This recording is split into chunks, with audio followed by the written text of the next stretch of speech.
Siempre ganan. Para la pickup Ford F100 no hay enemigos bravos. Claro. O sea que había esa cuestión en relación a la vanguardia, que uno no era tan vanguardista en realidad, como decían nuestros enemigos. ¿Qué sé yo? Uno era más bien... Los enemigos no decían que eran vanguardistas, decían que eran unos degenerados. No. La cuestión moral, por un lado. ¿Qué moral? Si esto fue lo que impregnó todo. Está bien, pero también la cuestión formal.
Lo que pasó es lo siguiente: el entonces director del instituto, que había sido nombrado por el rector, que a su vez era nombrado por el gobierno, que es un abogado de acá, había impedido la filmación de proyectos de los alumnos que habían sido aprobados por las cátedras, etc. O sea que se formó un frente profesores-alumnos contra el director y la regente.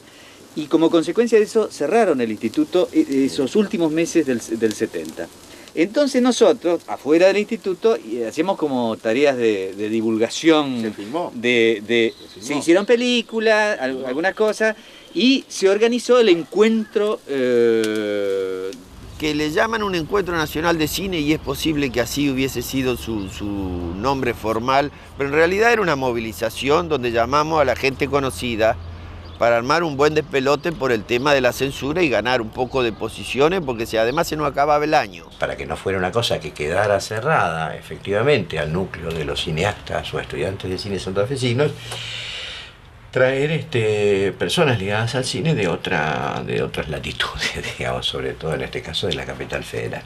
Se invitó a Fisherman y un grupo de gente que andaba alrededor de él, que eran Filippelli, Ludueña, que eran publicistas y que estaban, digamos, cercanos a Fisherman. Según mi recuerdo estaban Raúl Beseiro, Estaba, creo que Patricio Col.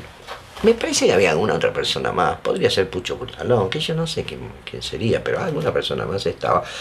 Y ahí nos cuentan efectivamente que se había producido una suerte de acto de censura. No me acuerdo cómo era el acto de censura, por otro lado, pero había tantos en esa época que... un acto de censura con un alumno, con la película de un alumno, o algo así. Yo la verdad recuerdo que yo no estaba bien seguro de que los de Buenos Aires iban a venir. Y en ese momento a Alberto Fischerman se le ocurrió, era muy espectacular Alberto en general, tendía a hacer gestos tanto desmedidos, digamos, y a él se le ocurrió que la opinión de cineasta solo podía ser filmada y afirmó temerariamente en ese restaurante que el sábado íbamos a llegar con películas filmadas. Excuso decir que era miércoles, digamos, con lo cual esto del día era un miércoles, por lo tanto... como a los locos siempre hay que correrlos por el lado que disparan, dijimos que sí.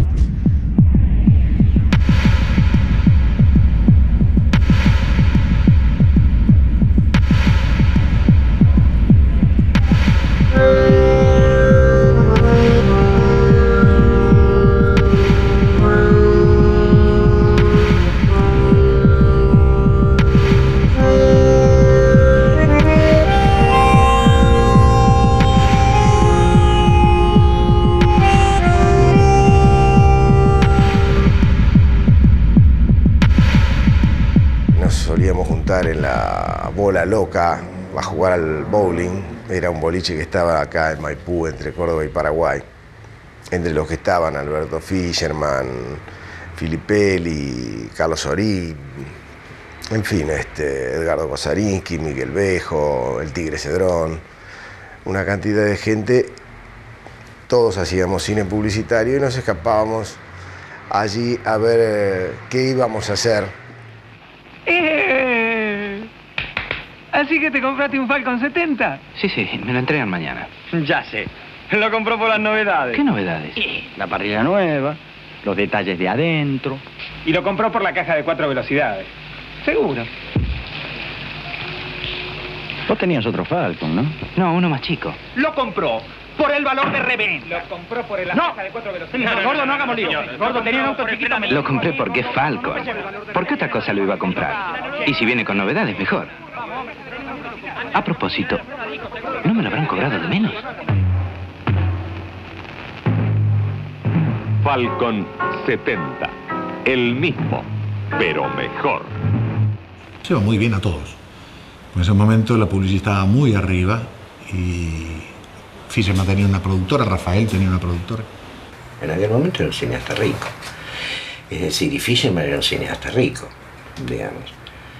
Cineasta rico no para producir como hoy produce Piñeiro, digamos, pero era un cineasta rico en el sentido de que si se le ocurría hacer una película de 20 minutos o de 15 minutos, en una semana tenía el dinero para hacerlo, quiero decir, ni siquiera tenía que salir a pedir prestada una cámara. Porque como director de cine publicitario, los proveedores nuestros, Kodak, los estudios que alquilaban los equipos, que alquilaban los estudios, los mismos actores o modelos que trabajaban con nosotros, estaban dispuestos a colaborar con nosotros, incluso los técnicos, ¿no es cierto?, en alguna película donde ninguno ganáramos un peso, pero donde todos tratáramos de expresar lo que sentíamos. La idea era aprender todos, experimentar todo. Desde el punto de vista del actor, para mí era muy interesante, porque era difícil experimentar en cine. Puesto que ahí existían las productoras, estaba Torre Nilsson, que era Contracuadro, estaba Olivera, qué sé yo, Ayala, no sé, había productoras, Sono, pero eran profesionales, te contrataban a laburar. Nosotros usábamos ese dinero para hacer películas que otra gente no quería hacer, sino que quería más bien entrar en el mainstream, de hacer cierto tipo de películas que tuvieran cierta difusión o divulgación comercial inmediata. Nada de nada haré todo el tiempo. Pero que nada, ¿por dónde empezar? Si digo nada, me suena otra cosa. Porque si es nada, no debo pensar.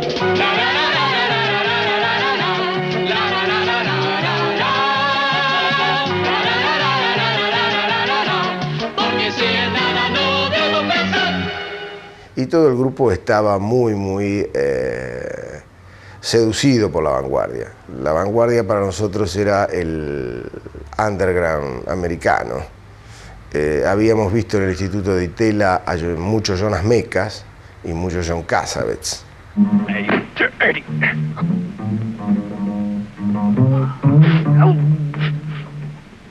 Let me... I'll kill you.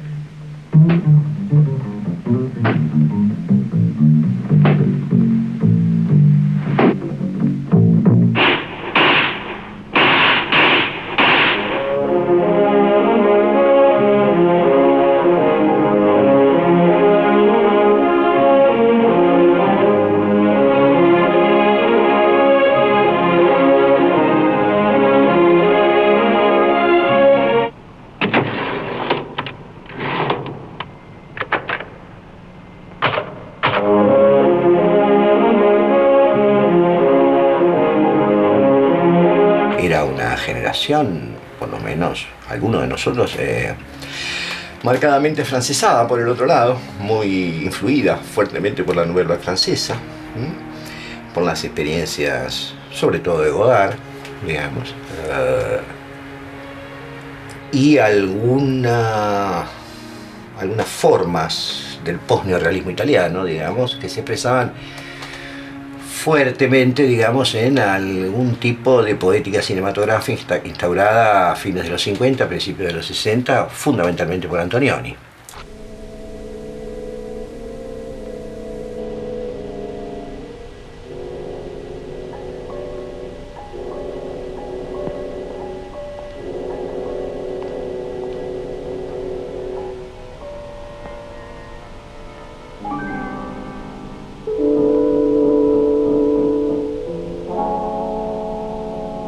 Nuestra actitud era así, lo que se puede llamar una actitud vanguardista, digamos, es decir, poner el énfasis mayor en la forma, considerando que ese es el contenido de un film.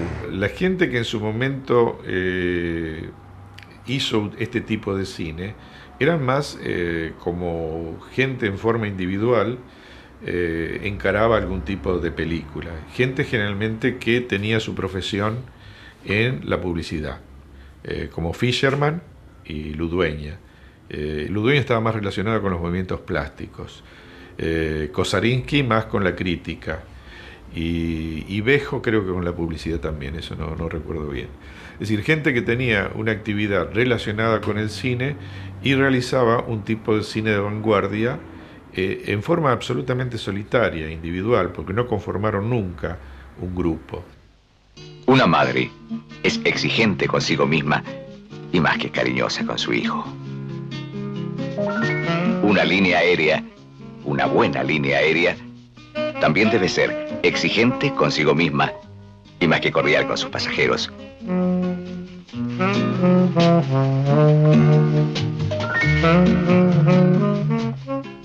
Una madre y una línea aérea no pueden compararse, por supuesto. Una buena línea aérea es Varig. Varig, la más exigente de las cordialidades.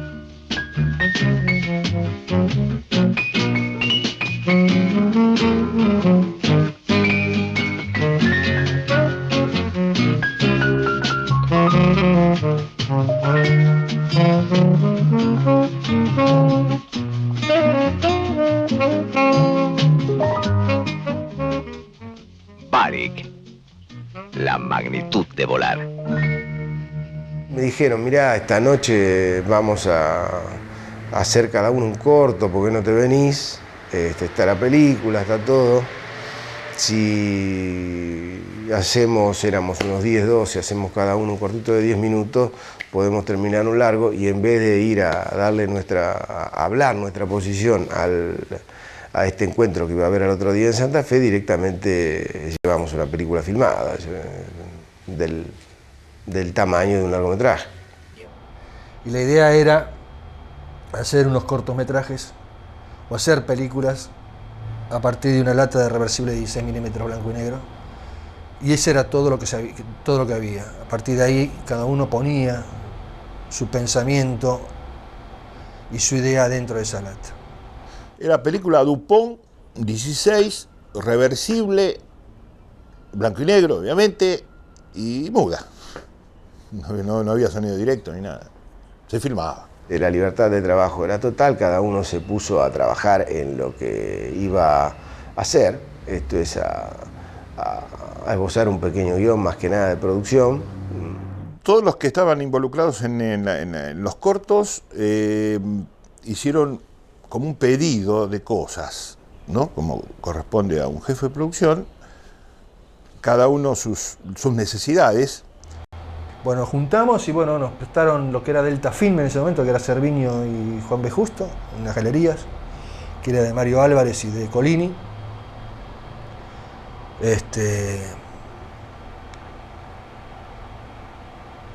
Nos prestaron las cámaras, las luces, y bueno, se filmó. Entonces, en cada sector estaba un director con su escenografía. Y la cámara se iba rotando, eran dos cámaras. Uno iba por un lado, el otro por el otro, mientras el otro preparaba. Escribí un conjunto de frases, me los pegaba en las paredes y escribí un conjunto de frases que me resultaban absolutamente evocadoras. Había una frase de Marx, había una frase de Sartre, había una frase de un tango, había una frase de, qué sé yo, había un conjunto de frases que a mí me eran afectivamente afines, digamos. Ese fue el comienzo. Sabía que eso iba a estar en la película, digamos. Esas frases iban a estar en la película. El único, digamos, que mantenía un cierto estatus limitado y profesional era yo por el director de fotografía. Pero todo el resto era director, pasaba a ser asistente de dirección en otro, ayudante de producción, o sea, todo el mundo hacía de todo. Y cada vez que iba filmando le pedía el diafragma a Sorín para poner el diafragma en la cámara que yo estaba usando para tener el diafragma que me decía Carlos. Y filmaba lo más lejos posible, con la mayor distancia posible, es decir, tratando de incorporar los mayores elementos de la producción, digamos, el resto de las filmaciones, tratando de que los planos fueran lo suficientemente abiertos como para mostrar que se filmaban filmaciones, digamos. Un nivel de improvisación y de espontaneidad, digamos, bastante difícil imaginarse ahora. Y entonces, una vez que monté los carteles con la filmación que había hecho, más estos pedacitos que le injertaba la copia de exhibición, digamos, de este documental que irrumpía fuertemente el color, por otro lado, de Alcacelser, se me ocurrió el título, que se lo puse adelante, que se llamaba No tenemos la palabra, y chan chan, eso era todo. Una de los exteriores fue con Julio Ludueña, que fue en el cine, en el centro, en Cerrito. ¿Cosmos puede ser? Lo único que prácticamente se hizo exterior. Fuimos con el coche de él, hizo lo que tenía que hacer, que era llevarse el programa, rompió un vidrio, una cosa así, y de ahí volvíamos a los estudios de Delta, y juntamos un rollo de película, un libro de Einstein, El sentido del cine, el programa de Pater Nostro, y le prendimos fuego a todo. Es decir, esta era mi película, que terminaba cuando eso quedaba convertido en cenizas, ¿no? La de Bejo, recuerdo vagamente, sé que era muy... Es ridículo. Era muy Esa película tenía el título que de alguna manera podía ser más representativo de un grupo, digamos, se llamaba Foco fijo 1 metro con el 50 milímetros, o de cómo el árbol esconde el bosque esconde el árbol esconde el bosque, no me acuerdo cómo era. Debía tener 20 metros, 25 metros, no sé, era grande. El estudio era bastante... había de todo un poco, ¿no? Todos los elementos de escenografías que hay en un estudio. Y hicimos el camino, había cajones, y allá a lo lejos un vidrio hizo poner, que lo trajo mi papá, mi hermano. De una sola toma, que la hacía él, la cámara, la hacía él. Entonces había que planear antes cómo iban a ser las luces, cómo iba a ser todo, y al final llegaba, creo que a un vidrio, y la mano de él lo rompía el vidrio. Golpeó el vidrio y golpeó, y al partirse el vidrio le cayó sobre la muñeca, digamos, empezó a salir sangre de una manera inmoderada. Ahí los recuerdos son... Yo creo que embellezco el recuerdo. Porque para mí Sorín le sacó la cámara de la mano y le filmó la herida, digamos, pero me parece que esto es un invento mío, digamos, porque los demás dicen que no fue así, digamos, pero debió ser así, digamos, en un documental debió ser así. Y él tenía la cámara y me dijo, tómate la cámara, y me pasó la cámara a mí y creo que yo seguía haciendo la toma. Y no la repetimos de vuelta, eso era la toma. Y ese era el convenio, se hace una sola vez y jamás vuelve a repetirse. Y recuerdo uno de Sanger también, que era un corto un poco interesante desde cierto punto de vista, digamos, pero reproducía un sistema muy sesentista, digamos, que uno podría decir de arte conceptual, ¿no? Que era una máquina de escribir y alguien que hacía un presupuesto. Y terminado el presupuesto, obviamente empezaba a tachar. Y la película, conceptualmente, lo que quería decir es que no había dinero para hacer una película, digamos, básicamente. Entonces decía comidas, tanto se tachaba, se ponía 20 pesos menos, se tachaba. El Tigre Cedrón estaba haciendo una película con dibujos que se llamaba La Hora de los Trastornos, que era muy interesante. Efectivamente era una toma de pelo a la película de Pino, pero no me acuerdo, me acuerdo de una persona, un tipo vestido de como un mucamo arrastrando un carrito de bebidas, pero la verdad es que no me acuerdo mucho, digamos. Yo creo que era más inconsciencia, nosotros nos juntamos, bueno, vamos a hacer esto, pensamos, y creo que nadie tenía pensado, porque no eran películas que uno tenía en el tintero de la memoria que no pudo hacer, sino eran cosas que se hicieron para eso, exclusivamente para eso, porque había que adaptarse a un modelo económico de producción y el pensamiento económico. Salieron cosas interesantes. La de Fisherman era una especie de tortura de un actor que era Tito Ferreiro, que muchos años después se hizo famoso haciendo de malo en una telenovela bajo el nombre de Salerno, quizá como castigo por aquello. A mí lo que me interesó fue lo que Alberto me propuso. Yo dije, me parece bárbaro tirar la bronca por la censura, pero sí, ni hablar, ¿qué hay que hacer? Vamos a hacer esto, bueno, hagámoslo. Y Alberto, bueno, me propuso la idea que tenía y la hicimos en la sala de herramientas de ahí de Delta. O sea, a mí se me ocurrió hacer una película que fuera básicamente provocadora, porque los conceptos que estaban más de moda eran los de verdad y de realidad, y yo pensaba en esa época, y quizás sigo pensando que los conceptos de verdad y de realidad son un poco mediocres, como dijo alguien, y pienso que el cine es básicamente manipulación, ilusión y mentira, y traté de hacer una película sobre ese tema. Algunos eran muy elementales de montaje, casi no tenían montaje. Otros al no tenía poco montaje, pero al mismo tiempo era mucho montaje porque era muy difícil. No eran solo 2, 3 cortes que eran difíciles. Pero eran películas interesantes. El circuito era así. El miércoles vinieron ellos, el jueves filmamos, el viernes estuvimos en el laboratorio compaginando, y el sábado a las 2, 3, 4 de la mañana salimos con un Citroën, Fisherman, yo... Mirá, tenía que venir el negro Valencia porque el Citroën era de él.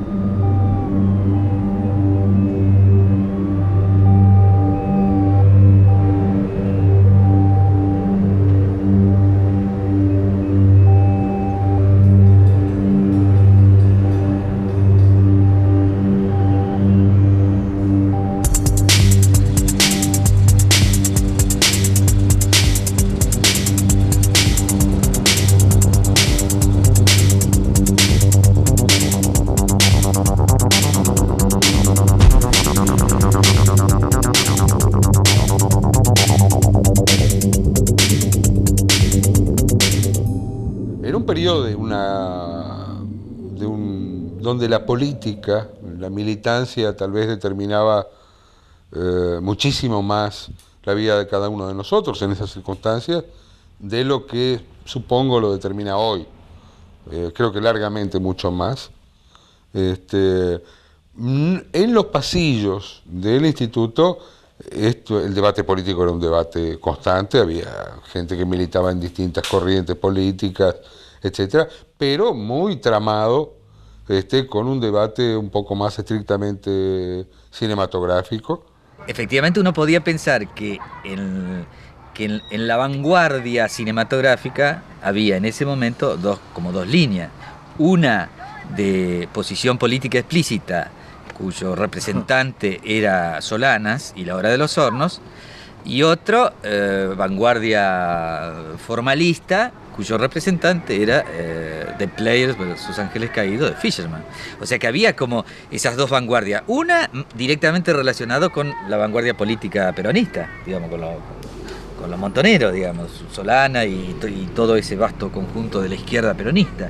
Y lo otro, cercano pero por elevación, con el trotskismo. Y luego se iba a producir una relación más estrecha.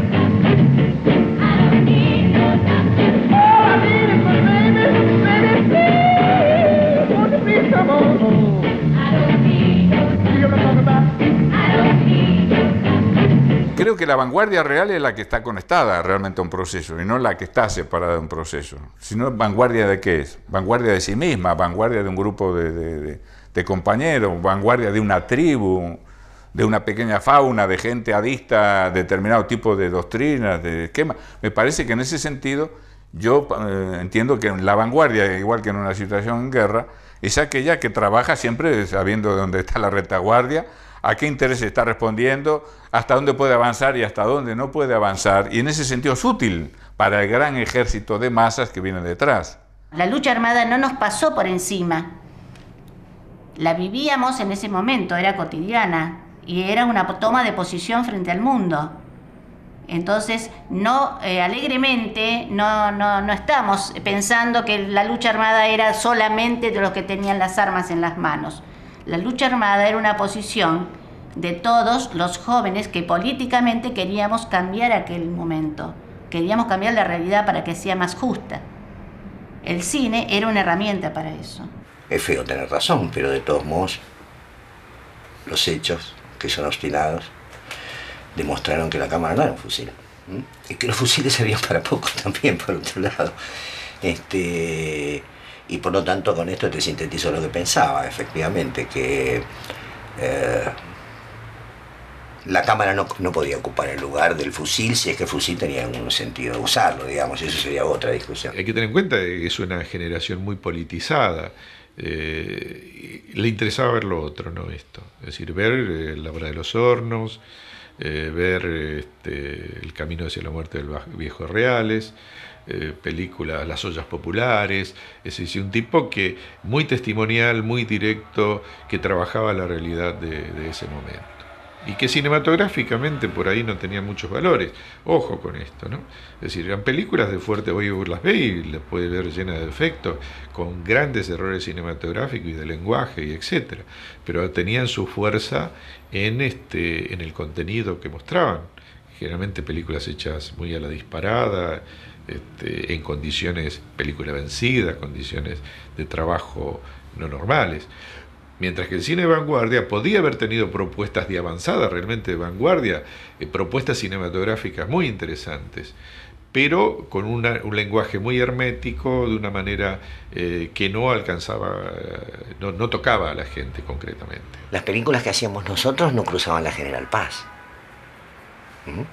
Y las películas que hacían ellos ganaban premios internacionales, digamos, ¿no? Iban al Festival de Pésaro, iban a los festivales políticos, por así decirlo, digamos. Por lo tanto, no eran dos cines radicalmente diferentes. El nuestro era un cine que no enganchaba con nada, ¿no?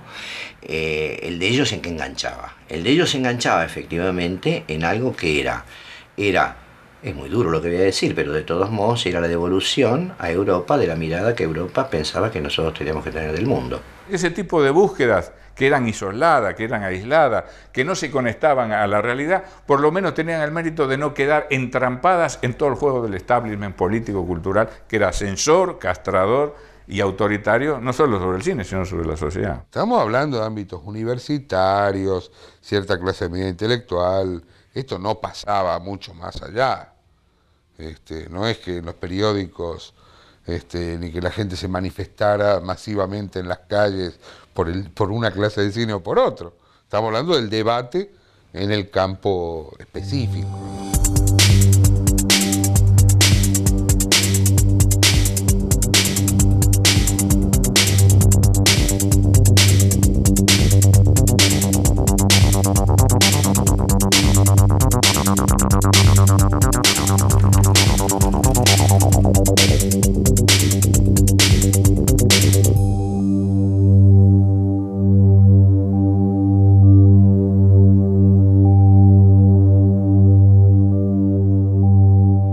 Escuela de cine documental y por lo tanto ingresábamos con la idea de documentar la realidad social de la época.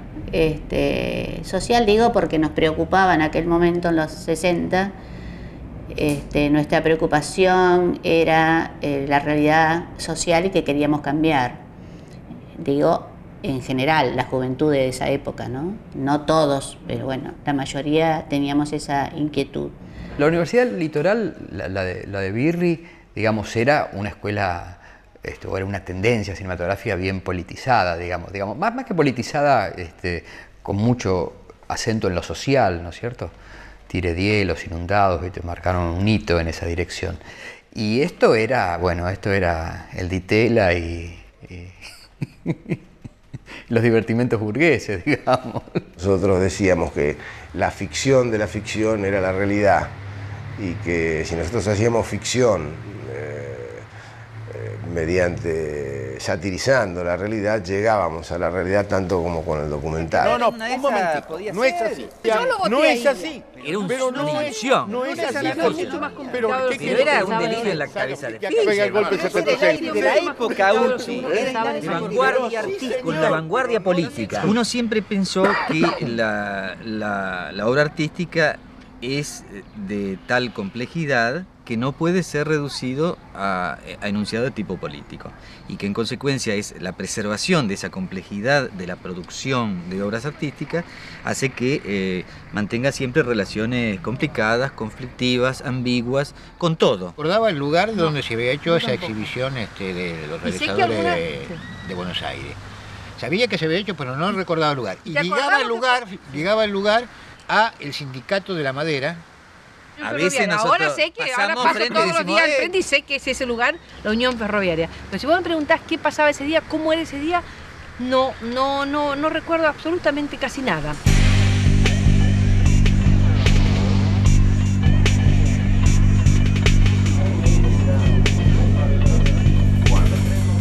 El hecho de que se hiciera en un local sindical, en el salón de actos de un local sindical, es un índice de la época, es un elemento representativo de la época. Es decir, y también de la voluntad de ampliar el campo, de sacarlo del ámbito universitario. No se olviden que el Instituto de Cine era de la Universidad Nacional del Litoral. Entonces sacarlo era dar al combate un campo mayor, una resonancia mayor y una lectura política mayor. Cuando llegamos nos encontramos un acto político. No nos encontramos un acto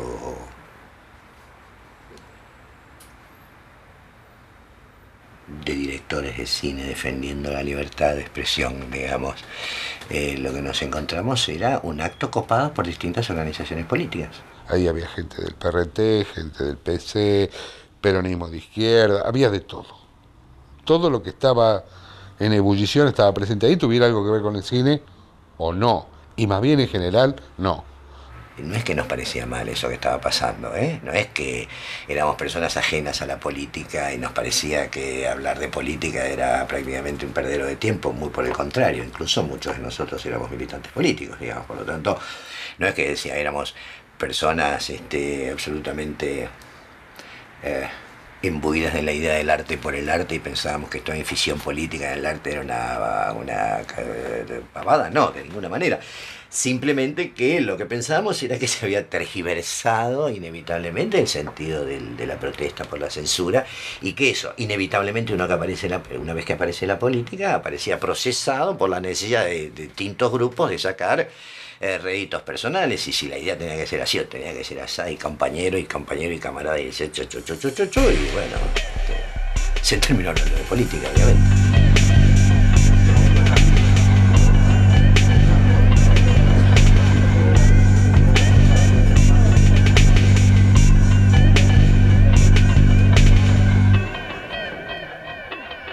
El Salón de Unión Ferroviaria, donde se hizo el encuentro, ¿no? Estaba lleno de gente, era un salón bastante grande, un salón que se usaba para bailes, uno tenía un escenario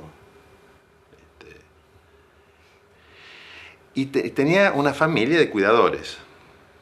Recuerdo que yo vi estos films desde muy atrás, desde el hall del cine, del salón. Pues recuerdo el film de Dodi, que fue el que desató finalmente el escándalo, que también lo recuerdo un poco fragmentariamente, pero porque esto empezaba con un plano medio de una mujer que estaba leyendo un libro que no se veía, o mirando un libro que no se veía, iba pasando las páginas y iba reaccionando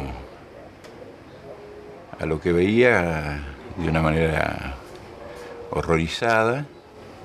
Después se pasaba a algunos planos desde el punto de vista de la mujer y lo que estaba viendo era una espantosa serie de fotografías danesas o suecas en una revista pornográfica que mostraban la relación sexual de una mujer rubia, bonita y nórdica con un cerdo de dimensiones bastante considerables. Entonces luego, cuando volteaban la portada del libro, porque pasaban las imágenes, volteaban la portada del libro, estaba la imagen del Che Guevara en la portada. Y había un levísimo acercamiento, creo recordar, pero el dato que creo que es seguro es que no era el Che Guevara, era Omar Sharif, caracterizado como Che Guevara para la película que Richard Fleischer había hecho en el año 68. Una película que yo vi en Europa que era realmente de una ridiculez que ustedes no se pueden imaginar, pero totalmente ridícula. Así que digamos que la película realmente convocaba sentidos muy diversos, muy interesantes, sobre la apropiación, la falsificación, en fin, era muy, muy interesante. Y ahí se desató un infierno de gritos, insultos, hijos de puta, ¿quién les pagó la Coca-Cola? Yo no me acuerdo mucho de las películas, no me acuerdo mucho y entonces no quiero falsear. Por supuesto que recuerdo la película de Fisherman, de su personaje desnudo que progresivamente iba siendo, digamos, agobiado por formas de presión para que no se pudiera expresar. Al no tener sonido y no poder hablar, se desnudaba. Iba a hablar, le ataban las manos. Entonces, con las manos atadas bailaba un tango, le ataban, había un lazo, lo enlazaban. Después quería expresarse con el sexo, ¡pac!, lo tapaban. Y después la cámara venía, lo recorría y a medida que lo iba recorriendo, moría. Era una alegoría sobre la censura muy directa, muy transparente. Ya con esa proyección, ya la cosa se había puesto color piojo. Ya desde el momento en que Tito se desnudaba, el desnudo, esto fue una percepción que tuve en el momento, el desnudo resultó ofensivo para el grueso de la audiencia, que estaba convocada contra la censura. Estaba la esposa del cuidador, ¿no? con una de sus hijas, de sus niñas. Cuando comenzó el film de Alberto, apareció este tipo desnudo, ¿no? Mostrando los genitales, y la señora dice, vení, agarró a la nena del brazo y salió corriendo, ¿no? Y protestando además. Bueno, aquí yo me reí, pero evidentemente estaba anunciando problemas, ¿no? Querían linchar. Yo lo tuve que sacar a Alberto Fischerman en medio de todavía una proyección, medio a la escondida, y rajarlo de ahí, porque lo querían cagar a puñete. Y los griteríos, y los empujones, y los manotazos estaban entre proyección y proyección, y durante la proyección había un clima horroroso, además toda gente que se conocía por otro lado. Algunos trataban de contemporizar y otros querían reventarlo. Fue una reacción de una agresividad y de un nivel de insulto y de... Además se sentían como si les hubiesen metido una puñalada por la espalda, como un grupo de traidores que se infiltró en esta lucha contra la censura. Sángel y yo decidimos que había que salvar el proyector, no las películas, el proyector, porque era caro, nos lo habían prestado, en fin, teníamos que devolverlo. Y recuerdo que Sángel y yo corríamos con el Berihauer tratando de ponerlo a buen puerto, y creo que lo llevamos al auto, no sé, o lo escondimos entre un árbol, no sé qué carajo hicimos con el proyector. Y cuando ya volvimos, Sángel y yo, se había socializado, digamos, una discusión al respecto. Fischerman se plantó frente a la jauría. Entonces, bueno, pregunten, compañeros. Entonces, recuerda que le preguntan, dice, esa película dice, es derrotista, es una película, porque al final el protagonista muere. Fischerman, con una frialdad de la que yo no sería capaz, ni sé quién sería capaz, en una situación así, dice, compañeros, como dijo el Che Guevara, ya el Che Guevara empezó a correr un estremecimiento. Patria o muerte, silencio total. Mi protagonista murió. Y se acabó el debate, porque él puso las palabras que no podían ser contestadas. Los films se dirigían rectamente al cuestionamiento, digamos así, de los temas que estaban discutiéndose, solo que lo hacían de un modo irónico, ¿no? Complejo, y también posiblemente provocadora en el mejor sentido, en el sentido que tiene que ser provocadora una obra de arte, ¿no? Más bien ratificó la idea de la dificultad que supone la relación estrecha entre problemas de origen estético, digamos, y problemas de origen político, que la problemática sigue existiendo. Se sentían agredidos por un tipo de cine, bueno, que no era lo que ellos, dogmática, autoritaria y genuflexamente vienen defendiendo hasta el día de hoy, pasado 30 y pico de años. Es decir, sí, las autoridades de la Universidad de Santa Fe censuraban algo por diferente, digamos, porque seguramente que sería una película donde se mostraría algún culo o alguna cuestión política, lo que fuera. Entonces eso era esa diferencia era suficiente para censurarlo. Acá aparece una nueva diferencia, era una forma de encarar el tema diferente de lo que esas organizaciones que organizaban esto pensaban que podía ser, y por lo tanto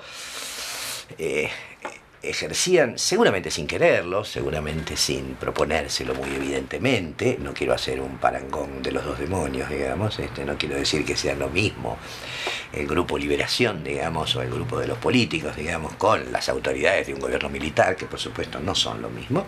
Sin embargo, en una instancia estaba formalmente mostrando el revés de una moneda, digamos. Ya todo eso había terminado mal, en escándalo, y supongo que más allá de esos intentos no hubo un avance como diciendo, bueno, y ahora nos sentamos a debatir por qué suceden estas cosas. Eso no pasó, cada cual se fue mirándose así con un odio terrible a su casa.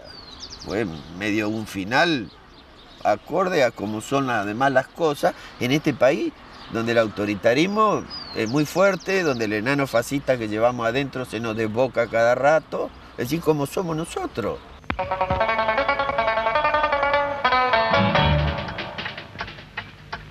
Duerma tranquilo. Y si sueña que su cuñado le saca la F100, siga tranquilo.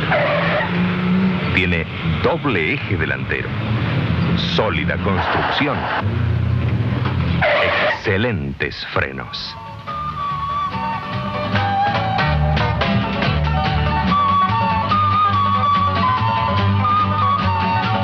Duerma tranquilo. Su cuñado es incapaz de hacerle nada a su pick-up Ford F100. Fue, no sé, como una semana de la vida de uno hace muchos años atrás. Fue eso, ¿no? Y después lo demás es tiempo que transcurrió hasta ahora, ¿no? Yo creo que fue una noche que se trabajó con cierta libertad, que se hicieron películas más o menos interesantes o más o menos divertidas, pero que no tuvo ninguna importancia más que la que le pueden ahora atribuir los historiadores, Beatriz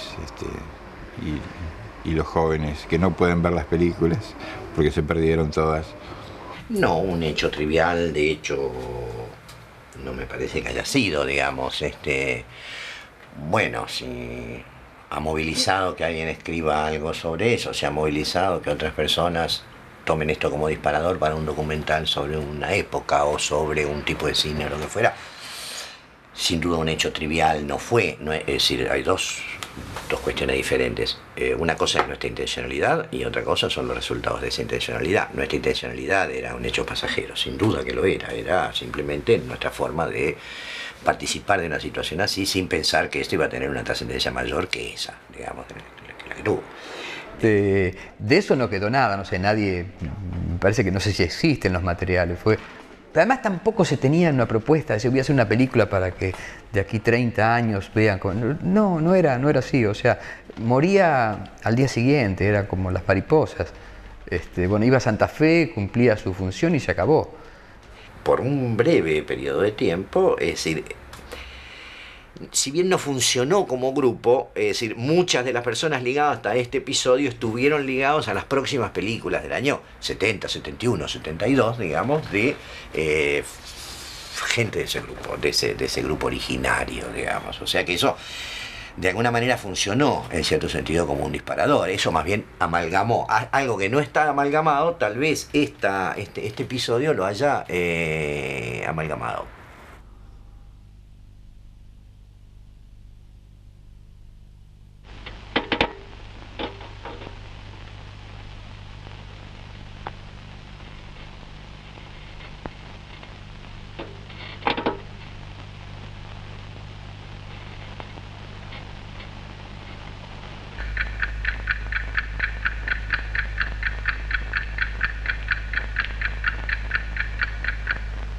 Ya se sabe, cliente bueno no existe, pero eso no es ningún descubrimiento.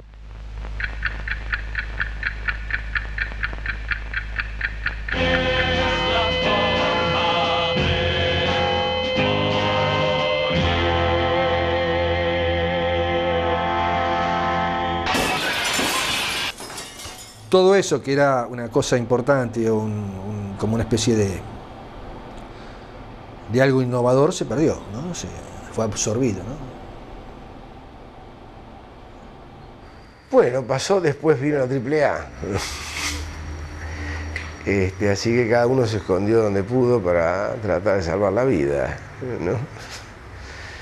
¿Qué es lo que quedó de todo eso? Casi nada, ¿no? De toda esa gente que estuvimos hablando hace un rato, la realidad es que hoy en día es como que no hay nada, ¿no? Hoy en día no hay nada. Creo que fue un poco el proceso generacional nuestro. Pensamos que hay 30 o 40.000 personas en las zanjas, digamos, que fueron asesinados y están en las zanjas, y que esto produce una crisis actual grande en todo sentido, digamos, porque esos 30.000 tipos que estaban en la zanja, desde todo punto de vista, eran evidentemente gente inteligente y que podrían haber sido hoy dirigentes mucho más inteligentes que los que están.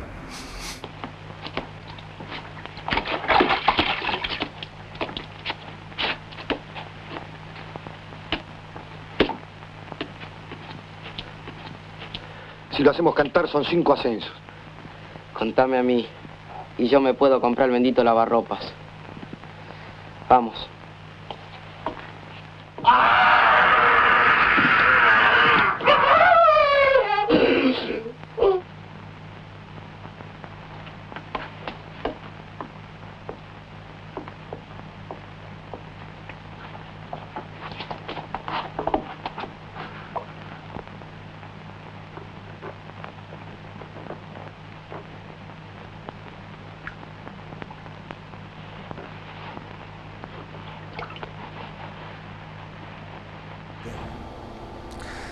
Mucha gente se fue, mucha gente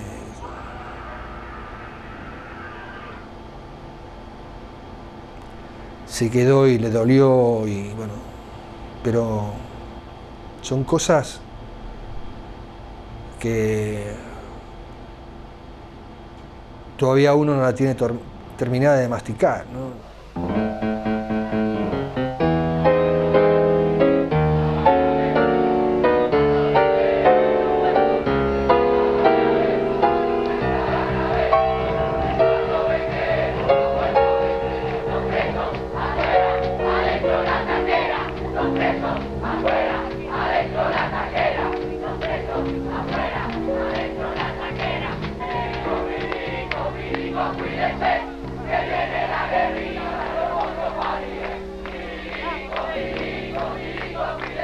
Me pareció interesante que ustedes rescaten esta historia, ¿no?